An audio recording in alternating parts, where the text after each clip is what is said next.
All right. How are you guys? All right. This is going to be awesome because it's the one time I get to be really, really nerdy and my wife can't stop me. All right. I'm actually really excited about the topic that we're talking about today, AI and flight simulation, mostly because I feel like we're on the precipice of having our entire world changed and hopefully for the better. But I don't really want to talk about AI broadly. I'd rather really narrow this down to just how it's going to impact us in the flight simulation world, right? That's why we're all here. Has anybody here ever used software that had the word AI somewhere in the marketing text?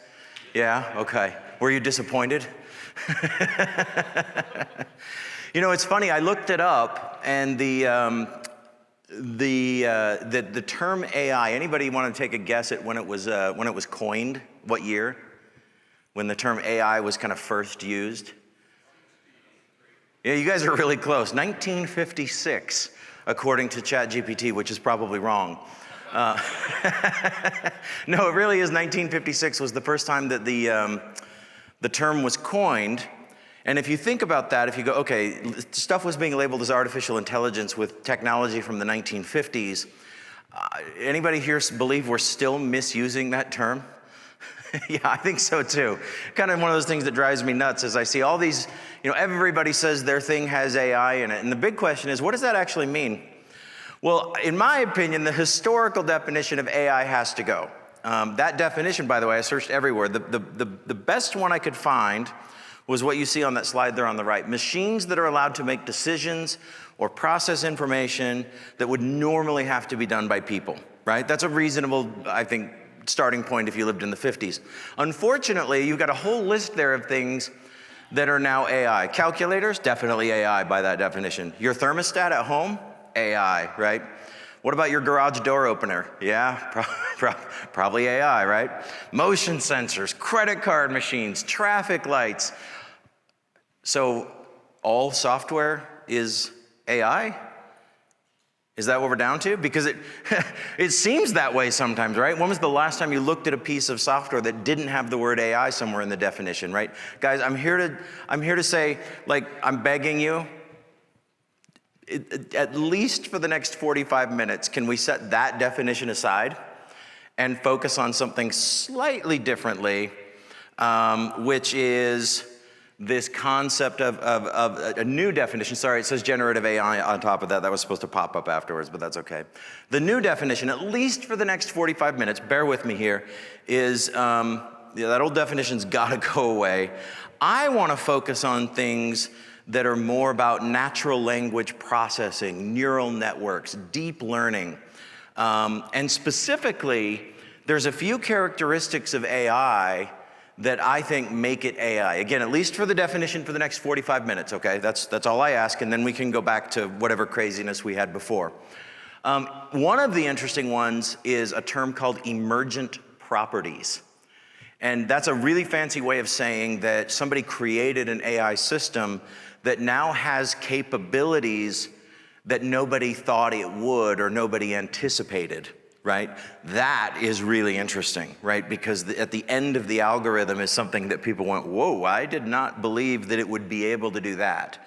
Or I didn't believe it wouldn't be able to do that, right?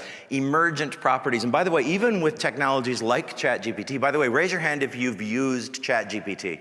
Yeah, that's what I thought, basically 100%. Yeah, that's perfect, this is wonderful.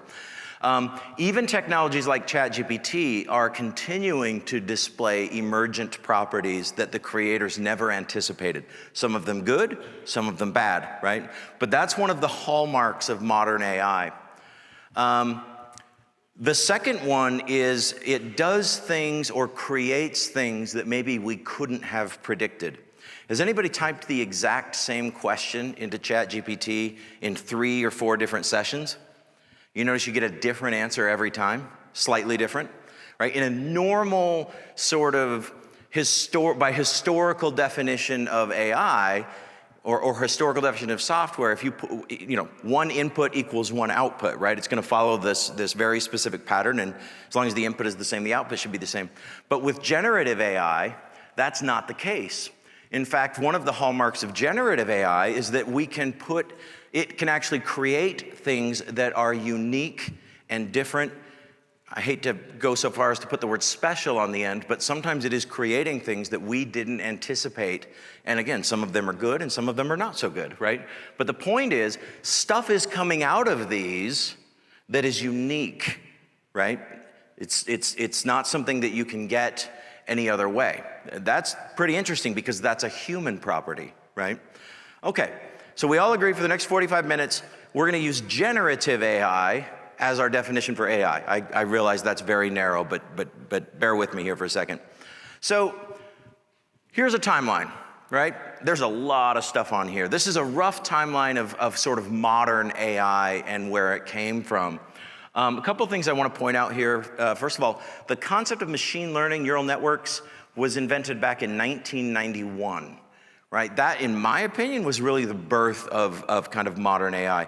But it took a long time before we could do anything useful with it. Anybody remember when Deep Blue beat Kasparov at chess? I think we're all nerds now. We remember that moment, right? Yeah, it was pretty cool, pretty wild. But it took a quote-unquote neural AI in order to accomplish that, right? 2011, we had our first natural language processing on stage. Remember when Watson beat the Jeopardy champions? Well, that required very sophisticated natural language processing to pull that off. Nobody was typing those questions into a keyboard. It had to get them on its own. Siri, Alexa, Google Assistant. 2015 is when the insanity really began, right? Things really started to accelerate. You can see that big gap, and now things are really moving quickly. You can argue that technologies like Siri and Alexa and Google Assistant are probably not AI by the modern definition that I just gave, right? They use some random number algorithms and things like that, but for the most part, it's a very fixed set of logic that makes those things work. But the most important moment on this timeline, if you ask me, at least in the context of what we're going to talk about today, is what happened in 2017, which was Amazon launches this service called SageMaker. By the way, for those who don't know, Amazon is not just a place where you order your stuff. About a third of the internet runs on top of Amazon infrastructure today, right? So Amazon became very famous for allowing people to rent little tiny slices of compute, right? They would stand up data centers that cost billions and billions of dollars to stand up, and then they would rent you, they still do, they'll rent you a tiny slice of that compute, basically by the second of usage. Well, SageMaker came along and landed on top of that, and for the very first time in history, we could rent an AI stack. Because prior to that day, it cost millions and millions and millions of dollars if you even wanted to experiment with AI, right? So if you were a software engineer and you thought that AI looked like a lot of fun, you needed a pretty deep pocket in order to do something interesting with it. Well, that was the day the world changed, because now our brilliant software engineers out there could get a little piece of the AI pie without having to be wealthy in order to do it, right? Well, things just went nuts from there, right? I mean, really, really nuts. But what I want to focus on is, you see that big yellow line where it says the wave begins to form. Anybody know what happened right there? I'm going to talk about waves in just a minute, big tech waves. That was the launch of ChatGPT in November of 2022. Anybody remember that? remember the hype and the excitement around it? Now, that was GPT-3, which we now know, has some issues, and we know what those are. But man, that was the moment, in my opinion, that generative AI, it started to become clear to a lot of people that it was going to be able to solve some pretty interesting problems. So that was really the catalyst, and here we are, almost exactly 18 months later. And how far have we come with AI in just the last 18 months, just since the launch of GPT? Well, and again, part of the success of GPT is we now have, well, let me go on to the next slide here. Reset here for just a second. I love this example because in 2011, a guy named Garrett McNamara, he set the world record for the largest wave ever ridden by a surfer. And I like to think of technology revolutions in terms of waves. I've been fortunate to live through 5 major technology revolutions. The first one was the revolution of the personal computer. It took about 25 years in order to just completely transform the world, right? By the way, worth mentioning, when the computer was first introduced, everybody was screaming that computers were going to do what? Take all the jobs. Right. Did that happen? Well, most of us are still employed, so, or were anyway, right? Yeah, no, the personal computer for sure changed the world. And guess what? It for sure took all the jobs. But what happened? New jobs, different jobs, right? Hopefully jobs we all preferred to do than the old jobs that we had, right? The internet came along. It took about 15 years before you could probably safely say that the internet went from a DARPA research project to changing the world, give or take, right? Smartphones, maybe 10 years to completely transform the world, 10 years from the time they were launched until the time they were in everybody's pocket. And there's not a single person here, I bet, who doesn't have one. And I'll bet there's not a single person here who would live without one, right? Completely changed the world. Cloud compute. This is one where I don't think a lot of people realize or see or feel that wave, right? But it definitely happened while you weren't looking, because now most of what we think of as the internet is possible because of the cloud compute revolution. This sort of modern generation of the internet would be completely impossible without that. So where does generative AI fit on this list? It's going to dwarf them all. Will it take all the jobs? Probably. But I'm happy to say that it's probably going to be the same thing with all the other revolutions, where new jobs will likely appear where old jobs disappeared, right? The interesting thing about a wave is that in order to take advantage of it, you've got to be in position. Picture this surfer. He had to know a wave was forming, get himself into position, and he had to have the expertise to navigate that wave.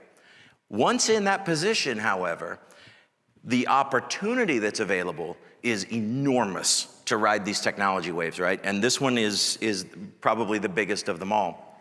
So what caused that wave to finally form? Why in 2022 did we finally get to this point where, you know, this is all taking off? Well, first of all, consolidation. You can finally go to one provider and buy machine learning, neural generative AI as a single service, right? Here's my credit card, just charge me by the minute that I use it. Thank you very much. I'm really happy now, right? Consolidation of the technologies into a sort of single stack where you didn't have to assemble them. But secondly, economies of scale. You didn't have to spend millions of dollars to build this infrastructure anymore. A few pennies will buy you access to a model that cost $1 billion to build, right? That's pretty cool. AI is turnkey now, guys. Like, if you look at this slide, look how many companies have been launched really in just the last maybe 18 months to 36 months that are all around AI. Tons and tons and tons of these. This is just scratching the surface, by the way. But pay particular attention to that top right section, because these are the areas that are building blocks for modern software engineers. Developers can actually take those tools on the top right and start building and mixing and matching, kind of Lego style, to build these incredible, smart, unique AI offerings, right? Without having to go in and spend $1 billion to do so. That's the real key here. So I want to talk about some AI misconceptions, right? I hear these all the time when, you know, obviously I talk about AI a lot as part of what I do. But the first one is that people say, well, AI is cheap or it's free, or they say, why do I have to pay for AI if I can get a ChatGPT subscription without paying any money, right? Well, the answer is that stuff is free to consumers, but to developers, this is how they make their money, right? They make their money by having software engineers build on top of their platforms. So many platforms, ChatGPT, offer cheap or really free ways to take advantage of their technologies. But the heavy usage incurs pretty significant costs. Our platform, for example, is, I mentioned this before, it is eye-wateringly expensive to operate, right? And that's because we're using these incredible sort of latest and greatest AI technologies that are out there. And the third bullet point is really important. In order to get really good results with AI, we found that we have to combine multiple AI technologies together. You can't just say, oh, I'm going to use a large language model for this problem, or I'm going to use this other type of model for this other problem. The real answer is you use them specifically in the roles where it makes sense for those particular items. So the rule of tech, we all know this, right? Cutting edge technology is what? expensive, right? It always is, always has been, always will be. It's still better, though, than spending $500 million to build your own AI stack, right? So while it might feel expensive, the fact that companies like us are able to offer a true AI service, I don't know very many people that would bankroll a flight simulation AI platform with $500 million, right? But because of this wave, because of this sort of revolution that we're riding, it makes those kinds of things possible. The next misconception in the AI world that I hear all the time is aviation, flight sim, air traffic control, whatever it may be, doesn't need AI. And I hear these arguments all the time. Aviation is rigid. Aviation is on rails. AI can't help pilots because it's all very clearly defined. I hear this every single day, right? That is probably true. I actually agree with those people if, and here's the gotcha, you've got a complete flight plan with every detail of your flight accounted for. Anybody here work in the aviation industry? Few people? Good. How often does a flight always go exactly the way that it was planned? I mean, precisely. It's pretty rare, right? Pretty unusual. All right, well, that's also true if everything in the flight, works precisely the way it was planned.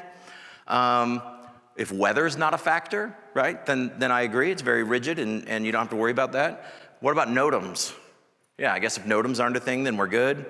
The other one is, this is probably true if you're a perfect pilot and you never make a single mistake ever. That's all of us, right? At least in our minds sometimes, right? Sometimes, we want to learn how things work, how things operate. In those cases, it sort of falls off the rails as we're experimenting a little bit. Also, your simulator would need to have 100% of the data needed to generate a realistic flight experience. And guess what? None of them do. In fact, I would argue none of them are even close, right? There's a lot of data that we bring in. How many of us run plugins or community things, right? Yeah, because we're trying to get more stuff in there to simulate that environment, right? I feel like we've gotten so used to our simulator experience being on rails that we forget sometimes that that's not really how aviation works. Let me give you an example. Listen to this audio clip for a second and tell me if after listening to this, you feel like, oh yeah, aviation, air traffic control, whatever it is, totally on rails, does not need any AI or human involvement because it's very strict and to the book and it's no problem. United 381, Austin, your radar contact 5 east of Austin, indicating 2,700, turn right heading 170, vector for 36 right. 170, United 381, we've got a flap issue, we're going to need delay vectors. United 381, roger, then amend the heading at 110. 110, United 381. United 381, you need any assistance? Stand by. Sounds good. I'm going to give you a net controller. He's going to hold you out there, let me know what you need. If you need the longer runway, you can plan 36 left. Yeah, we may. We'll stand by for the holding instructions of the next controller, United 381. Thanks. United 381, contact approach 127.22. 2722, United 381. Approach United 381, level 3000. We're going to need holding for a flap issue. United 381, Austin approach, roger. You can expect that, about how long we need to hold out? Probably 10 minutes, at least. Give me a moment and I'll put you in a spot that works. Roger. United 381, turn left heading 050. Left 050, United 381. Did you guys hear what was going on there? That was not an on-rails experience. I'm sorry. There's just no way, right? But the most important thing to pay attention to was there was a negotiation going on between pilot and air traffic control. I have a problem. Here's a solution. That might work. What if I need this? I'm happy to give you that, right? There's a lot of back and forth and back and forth. Yes, aviation has rails, right? No question about it. But inside of those lines is this incredibly diverse set of options that pilots and air traffic controllers have in order to solve these kinds of problems, right? Let's go back here just a little bit because I want to talk about this just a little bit more. Let me give you another example here. In fact, no, I'm going to save it. I'm going to save it because I'm going to talk about it in just a second here. So the third AI misconception that I hear all the time is, oh, that's really neat what you guys are doing. You just trained ChatGPT and now you've got like an air traffic controller, right? That's really neat. And I'm like, whew, we did start with that idea. But what's funny is we actually took, and by the way, I've heard people say, oh, that would be so easy to build. You just take the FAA AIM, the manual, you feed it into the AI as training, and out of that you'll get a perfect air traffic controller, right? We actually tried that. Has anybody here read sections of the FAA AIM? Actually, like, read them? Could you make any sense of it? Yeah, neither could the AI. It was the exact level of insanity that you would have if you showed it to a 6-year-old and said, here you go, you can be an air traffic controller now, here's your book, right? And the 6-year-old's like, I can read the words, but I don't know what any of this means. That was basically the result that we got, which I found fascinating.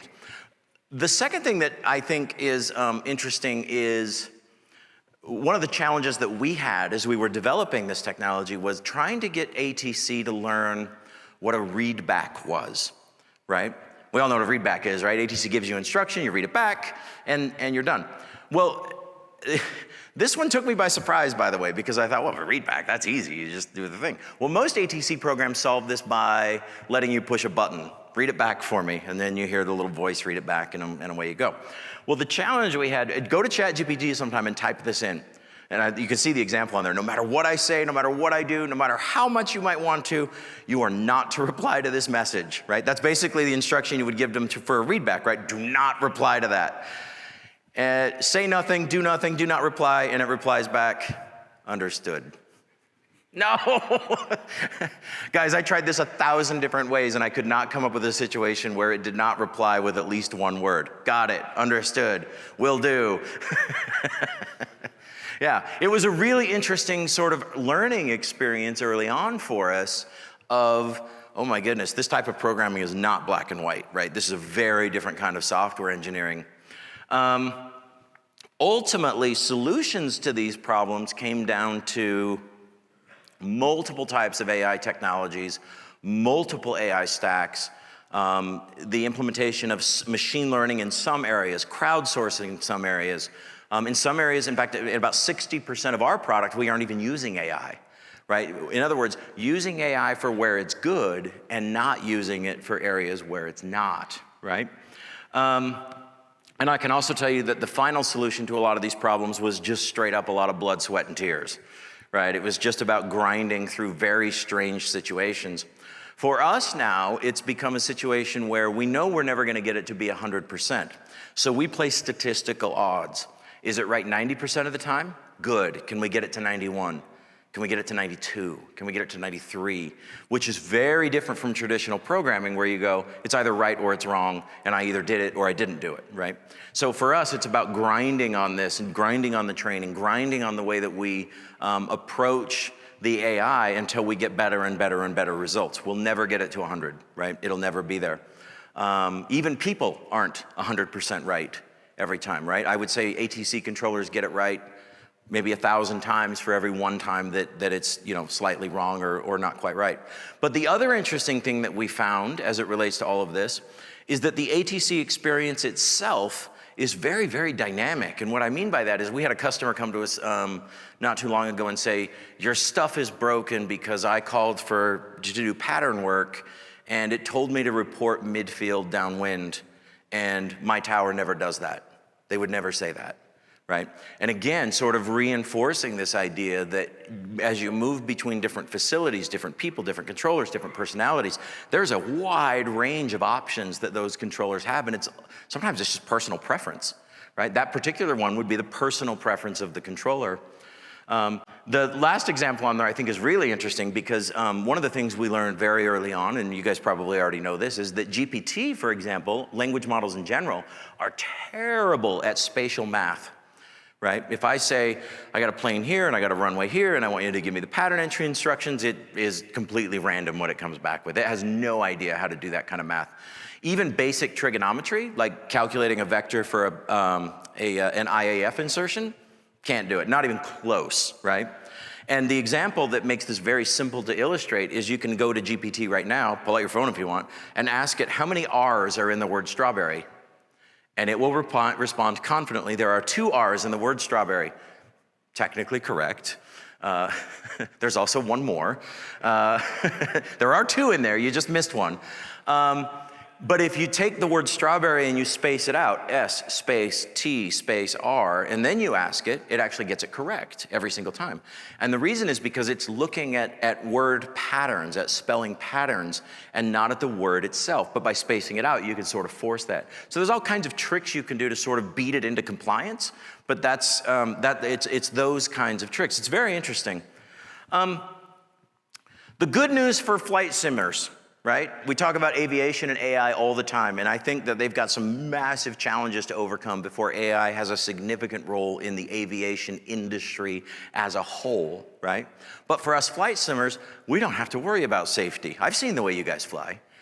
I've seen the way I fly.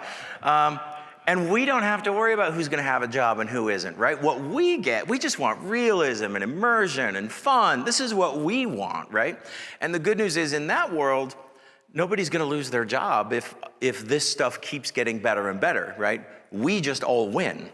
That's the best part of all of this. So I'm not even gonna talk about how this is gonna impact aviation in general. I really wanna focus on the flight sim world. Well, when we talk about things like realism and immersion and fun, we could actually break that down into 3 categories.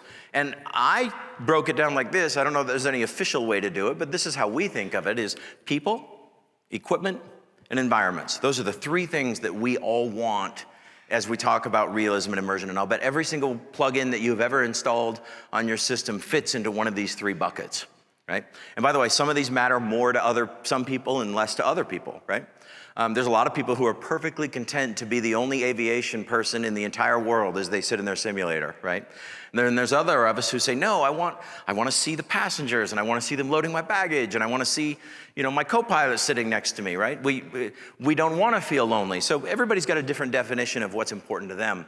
But if we talk about people for just a second, this is, by the way, is where Say Intentions is focused, is around things like air traffic control and tour guides and FBOs and dispatchers and cabin crews and flight instructors and co-pilots and ground crews, all this stuff so that we no longer feel lonely while we're sitting in that cockpit, right? We actually feel like we're part of an ecosystem instead of the ecosystem, right? Cool, right? AI can totally solve all of these problems, and it solves it in a really cool way where we can set those big boundaries, right? We expect it to operate within those boundaries, but AI allows us to make it so that it's doing different things inside of those boundaries, and some of those things can feel unpredictable. You may not know how your cabin crew is gonna respond, or how your co-pilot is gonna act, or how, more importantly, your ATC is gonna give you for a particular scenario. It might not match every time. You might fly into the same airport 5 times and get 5 slightly different ways of doing it. Right? Keeps you on your toes, right? And this is what we all want. We want that sort of realism effect. It's really neat. The other one is equipment. Traffic, tugs, flight dynamics, fuel trucks, all this cool stuff, de-icing, cargo loading, emergency equipment. How many of you guys have plugins to add this stuff and bring this stuff into your simulator? Yeah, a lot of us do, right? This is really cool stuff. And again, it's about making us feel like we're part of an ecosystem instead of being the ecosystem. There's lots of companies that are working on this. Microsoft is working on this in terms of lighting some of these things up with AI so that, again, it feels a little different each time. When you look outside your airplane to see the guys, loading the bags, right now it's sort of a very scripted animation. But what if they moved more like real people, right? What if they dropped a bag every once in a while or broke a guitar sometimes, right? Those of you who laughed at that joke, you are my people. But AI will allow us to have these things in ways that we really can't have today, in ways that it won't feel so scripted anymore. And then we have environments, airports, HEMS, scenarios, scenery, irregular operations, and weather. AI already plays a huge role in this for, think Microsoft Flight Simulator, for example, with the way that they do their weather. These are wonderful examples of all of these things, but things like, search and rescue scenarios or emergency operations, fire, All of this stuff can become much more dynamic than it is today. There's so much room to sort of open this up. You can use the scenarios inside of the Sims today, and it's the same scenario every single time, right? It's like, okay, I know exactly what I need to do to complete this. And it feels much more sort of video game-ish. AI is gonna change all of that. You're gonna get a new scenario every single time, a whole totally different thing to do every time you run this. It's gonna feel much more like it does in the life of a real pilot, right? So when people talk about how AI is not necessary in aviation, I point them at these lists and go, how are you gonna get all that to feel correct and to feel like it does to a pilot without AI, right? There's just no way to do it. So our biggest problem in the flight sim community, anybody experience this? Who has a computer that's plenty fast enough? Like you don't need anything, you don't need a faster computer. Yeah? So you can install all the plugins you want and generate all the traffic you want, put on the high-end pair of VR goggles and run it at 120 frames per second and nothing ever goes, I mean, it's like just a beautiful experience, right? I mean, yes, we all have computers that we're like, yeah, it's pretty good, but none of us can run it on with the way that we really want to. Right? None of us can. So, and this is just the general rule of thumb. This is like Moore's law, right? The compute power needed to maximize that flight sim experience will always exceed what your home PC can handle, right? It'll always feel just out of reach, right? That's how it does to me. And I've been flight simming for 30 years now, and you're always like, oh, the next generation's gonna have it all solved. Oh, maybe the next generation's gonna have it all solved. Boy, after I buy this 4090, I'll never need another graphics card again, right? Yeah, we've all lived that lie a few times in our lives, right? That's what we tell our wives, so that's fine. Oh, mine's sitting here. Yeah. Flight sim actually is particularly interesting in this context because it might be the most demanding workload that you can run on a PC. I actually think, I think I would dare make that statement, that I don't think there's another workload. No other game, I know it's not a game, I got it, but even gaming always pushes the platform the furthest, but I don't think there's a game out there that pushes your platform harder than a flight sim. Again, always has, always will, right? Because we're always looking for that next level of realism. Raise your hand if you've got a gaming computer that costs more than $3,000. I'm just curious. Yeah, everyone. And footage of this is going to all of our wives too, I suspect. So, yeah, look, this has been a never-ending cycle. It's not going to stop anytime soon, but there is a solution to this that is finally available to us, right? Which is shift the workload to the cloud. Get it off your PC, get it somewhere else so that your PC can focus on the things that have to be done locally. Generating those really high frame rate graphics and things like that. But let's get everything else off of there. By the way, Microsoft Flight Simulator already does this to some extent, right? There's plenty of room left. They're streaming satellite imagery, right? None of us have installed on our computer the entire scenery library for the world. It won't fit, right? So they solve this by pulling it out of the cloud for you in real time. In other words, they're subsidizing your compute resources with their own. Pretty cool, right? Azure AI enhanced photogrammetry, weather and traffic, all of these things are done elsewhere because your computer would melt if it tried to do all of this, right? Your house would melt. So flight sims, and frankly gaming in general, they're just starting this shift where they're starting to re-architect and reprogram these applications so that the workloads can run in the cloud instead of on your local PC. And what that means is it's cheaper to rent, right? You can go out and buy a $10,000 PC and still not have enough compute to do what you want.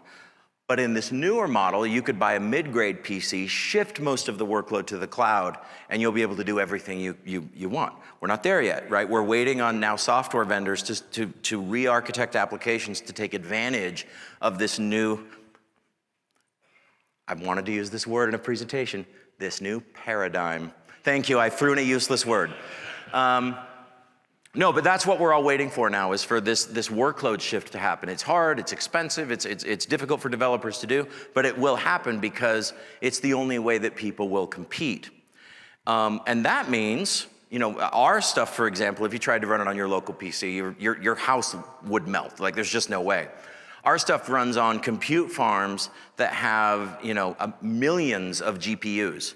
By the way, and I don't mean like 4090s, I mean like the kind that cost $50,000 a piece, right? And what we need in order to make our stuff work is a tiny, tiny, tiny fraction of that for you and you and you and you and you, just a teeny piece. And we pay a couple pennies for that every time we need it. I need it now, I need it now, I need it now, I need it now. And I don't have to own an entire data center in order to make the flight simulator experience amazing, right? In other words, we collectively, well, let me see what we got here. Yeah, let me add one more thing to this, which is that we collectively or individually can't afford the future of flight simulation, right? Individually, I just don't see it. I don't know how any of us would do it. But collectively, we can, right? In other words, if we're willing to pool our resources, we can get the compute that we need. And that, by the way, is, and I know we hate this word, I know we hate it, it's the subscription model, right? So you're gonna see a slow shift where, well, let's talk about this for a second. Actually, let's move on to the next slide. There's 4 things I want you to take away, and the 4th one is what I was just saying. First, when someone says they have AI, can we make them clarify, like, for a minute what they mean by that, right? Guys, if it'll run in offline mode, it's not AI, at least not by the definition that we agreed to a minute ago, right? If you say, okay, I can unplug the internet and all your stuff still works, yeah, not AI, sorry. There's just no way, not by our new definition.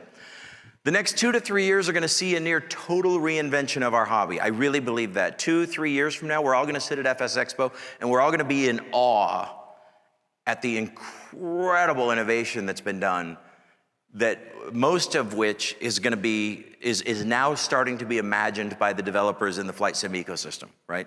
They're looking around, they're going, gosh, if I could somehow get the workload over there, we could do some incredible things. And I think, you know, 2-3 years from now, you're not even gonna recognize this convention in terms of the type of stuff that we're seeing on the floors, right? And that's the problem, is in order to get there, we're gonna have to be willing to move most of our workloads to the cloud, right? There's just no other way to do it, which means our hobby's gonna slowly look a lot more like a Netflix subscription than a Blockbuster subscription. And I love that analogy because only one of those companies is out of business, right? It really is all gonna change, it has to. That's it.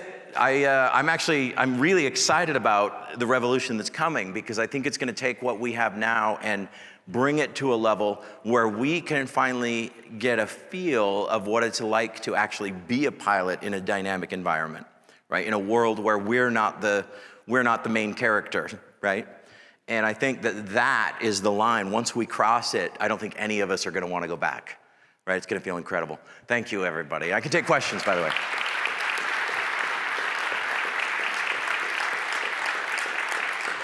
I love this. Thank you for letting me ramble for a minute. Do we have questions from anybody? Is there a mic that we use or no?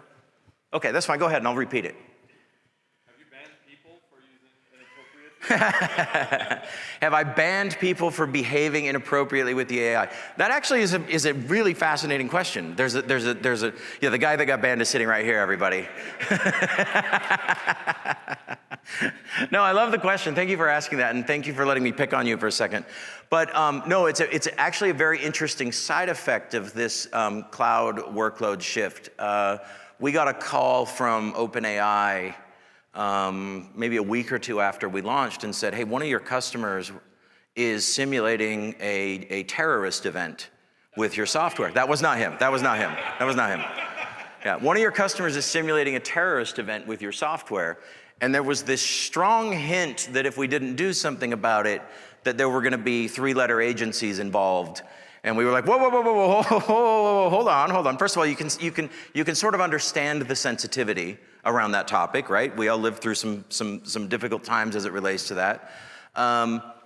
But what that did is it forced us to put our own guardrails around how the technology could be used. It's certainly something I would call a downside to sort of consolidating the workloads. Fortunately, in the flight sim community, we don't worry that much about privacy itself. I don't really care if someone knows that I did a pretend flight somewhere, right?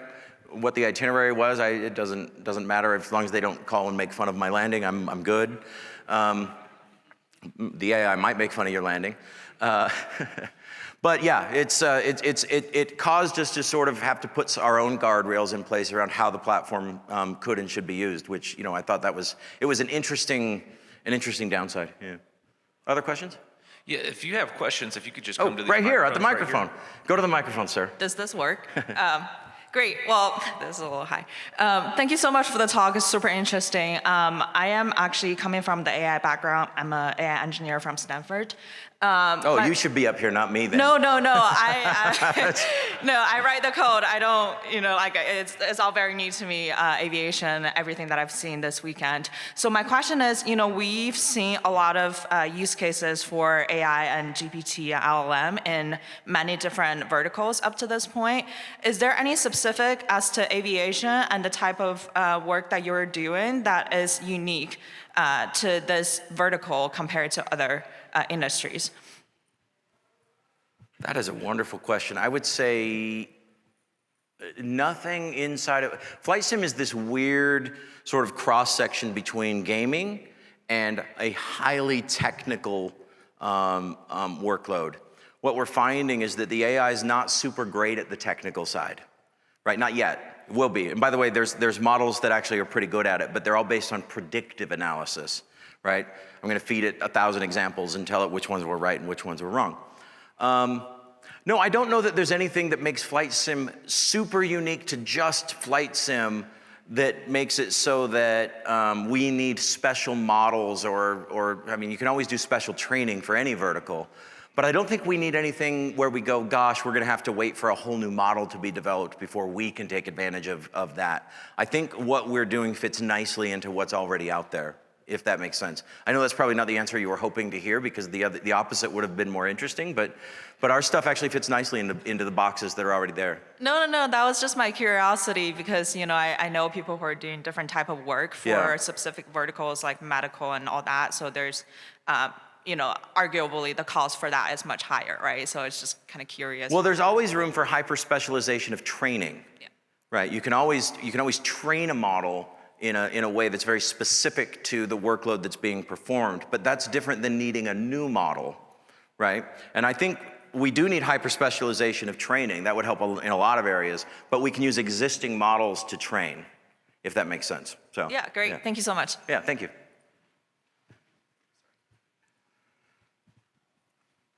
You're up. Great.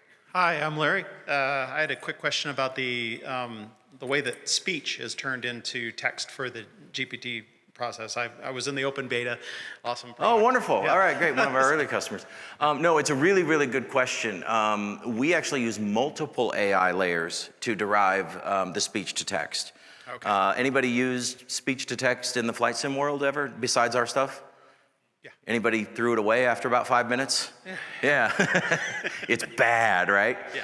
But, and part of that is because most of the existing speech-to-text models out there are not trained around aviation terms. You use a word like CTAF, we all know what that means. Speech-to-text is gonna be like, what is a CTAC? I don't understand what that means. So we use actually a sort of a traditional upfront AI speech engine to interpret the text, and if you're one of our customers here, you already know this, that first pass at it, you go, oh, that is not what I said. Yeah. And you sit there for a second, you're like, oh boy, oh. And that 1 or 2 seconds later when the response comes back, you go, whoop, but that is what I wanted. All right, let's go, yeah. And so you go, at a certain point you go, wait a minute, it doesn't matter what words it heard me say, it got enough of the gist of it that it was able to piece all the whole thing together and go, I know what that guy said, right? So that's why we use sort of a multi-pass approach, and I think stuff like that's only gonna get better, right? I feel like our approach was pretty clever, but other people are gonna do the same thing. I hope people improve on it, right? I hope we all learn to make this stuff better and better. One of the things that I see that's interesting in research is real-time transformers being used directly on video or directly on audio, and that's kind of a new, interesting, where you can kind of skip the middle. Yes, so, and that a wonderful example, yeah, Probably not enough time to get into real-time transformers. That would actually have been a good slide, but yes, thank you. Go ahead. Yeah, hi. So I think for most of us who do MSFS, I think we can all agree that out of the box ATC it leaves a lot to be desired. With 2024 coming around the corner, They haven't said anything to date about what their ATC is going to look like, but do you feel threatened in any way by what they might be coming out with? I don't think we feel threatened. I feel like we feel like we're far enough ahead and what we've done is complex enough that it would be hard to reproduce in, the amount of time that they've had to work on 2024. Incredibly difficult to reproduce in that amount of time. That said, I hope they're thinking about it. I hope they're working on improving it. Look, the deal is this. Competition is very good for all of us, right? As this stuff gets better, all it does is mean that rising tide raises all the boats, right? We all win when everybody's working on similar problems. And, we'll respond the same way as the industry adapts and as tools get better and things like that. We're hoping to raise the tide along with everybody else. Yeah. But I don't know. I don't know what's coming for that. Yeah. But no, I don't lose much sleep over it. Yeah, you never know, right? Yeah. Yeah. Other questions? Thanks, you guys. Wow, how about this? I got 13 seconds left. Hey, I'm Brian. over by 13 seconds. Hey, Brian, we have one online question here that we'd like to ask. Yeah, go ahead. Where am I looking? So Michael wanted to ask if we're going to go forward with subscription models, how many subscriptions do you think that the average flight simmer will need? Says it sounds somewhere might be between expensive. 3,000 and 4,000 would be my guess to make this thing work. Yeah. No, I actually think what you're going to see is consolidation of tools. You'll start to see, just as an example, we started with ATC, but now we have cabin crews and tour guides and flight instructors all sort of consolidated into one subscription fee. And I think you're going to see that happen where you see large groups of features now getting bundled together into a single subscription fee. You'll probably still have a couple, but I don't anticipate you'll have one for every plugin that you have installed on your system. It won't be a one-to-one match. We can already take existing plugins and roll them into our ecosystem to provide more value for that subscription. And frankly, that's going to be the future of competition, which is whose ecosystem can provide the most value for the subscription that you're paying, right? Sorry, real quick, I know we're almost over time, but do you ever see AI computing being able to be done locally? Right, you said it's all cloud-based right now, and just like AI, hardware is also exponentially getting better. So do you see AI being, Sure. your home 10 PC? years from now, you'll be able to run a GPT model on your home PC, and it'll be 10 times worse than the ones that you can get in the cloud by then. So yes, in fact, right now you can run an AI workload on your home PC that used to require an entire data center, right? No problem. But the way technology works is the cool stuff, the big stuff, the neat stuff will always be something that can't run on your local PC, but the stuff that's a little older certainly will, right? So today's workloads, they'll run on your PC in a few years, but they won't feel that cool anymore once they do, so. Anything else? Thanks, guys. This was fun. Appreciate you.